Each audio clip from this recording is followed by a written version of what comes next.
আগরতলা পিস্তল কাণ্ডে নয়া মোড়, পুলিশের জালে ধরা পড়ল এক লাশময়ী পুলিশ অভিযুক্ত অস্ত্র পাচার চক্রের পাণ্ডাকে আদালতে সোপর্দ করেছে।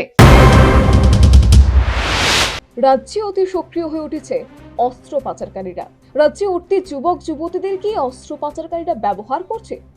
একাংশ যুবকদের অর্থের প্রলোভন দিচ্ছে কি অস্ত্র পাচারকারীরা, আর তাতেই কি গায়ে এলিয়ে দিচ্ছে একাংশ যুবক যুবতী, নাকি অন্য কোনো ষড়যন্ত্রের জাল?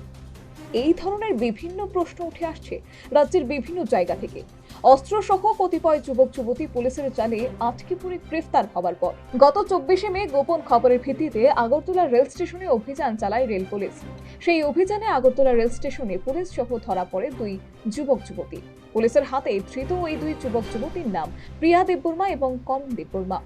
তাদের কাছ থেকে পুলিশ অত্যাধুনিক একটি 9mm পিস্তল, দুটি খালি ম্যাগাজিন, দুটি মোবাইল সহ নগদ টাকা উদ্ধার করে পরে পুলিশ তাদের বিরুদ্ধে অস্ত্র আইনে মামলা নিয়ে আদালতে সোপর্দ করে। আদালত ধৃতদের 7 দিনের পুলিশের রিমান্ডে পাঠায়। পুলিশ ধৃত অভিযুক্ত প্রিয়া দেববর্মা এবং করণ দেববর্মাকে টানা জিজ্ঞাসাবাদ চালায়। এর ফলে বেরিয়ে আসে অন্য এক লাশময়ীর নাম। তার নাম রেমরেমি দেববর্মা। তার বাড়ি কল্যাণপুর থানাধীন এলাকায়।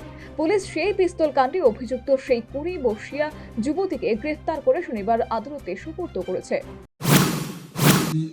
গত 24 তারিখ আমাদের আগরতলা জেএপি থানাতে যে একটা অস্ত্র নিয়ে যে ধরা পড়েছিল এবং এটা আমাদের থানাতে একটা মামলা হয়েছিল। তো এই মামলাতে যদিও ওই যেদিন মামলা হয়েছিল আমরা দুজনকে আমরা অ্যারেস্ট করেছিলাম। তো তাদেরই সঙ্গে এবং যে ডিউরিং ইনভেস্টিগেশন এখন পর্যন্ত আরেকজনের লিঙ্ক আমরা পেয়েছি এবং ওনাকে আমরা ওই কেসে অ্যারেস্ট করেছি। যার নাম রেমরেমি দেববর্মা। ওনার বাড়ি কল্যাণপুর খোয়াই ডিস্ট্রিক্ট, আমাদের ত্রিপুরাতে।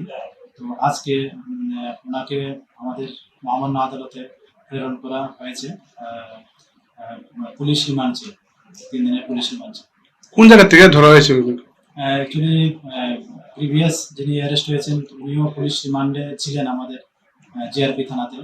তো ওনার ইন্টারোগেশনে এবং আমাদের যে ইনভেস্টিগেশন যে চলছে, ইনভেস্টিগেশনের যে এভিডেন্সের ভিত্তিতে আমরা ওকে ওই খোয়াই থানা থেকে মানে ওনার যে বাড়ি ওখানে আমরা খবর দিয়েছি এবং উনি আসা ইন্টারোগেশন করে আমরা।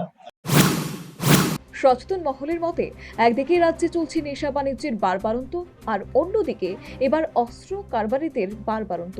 এই দুয়ে মিলে উদ্বেগ প্রকাশ করছে সচেতন মহল। যদিও এই অবস্থায় পুলিশের দাবি এই সমস্ত অবৈধ কারবারের বিরুদ্ধে সাঁড়াশি অভিযান চালিয়ে যাচ্ছে, আর তাতে সাফল্যের মুখও দেখছে পুলিশ। ধরা পড়ছে নেশা ও অস্ত্র কারবারের চাইরা। Bureau report, News vanguard.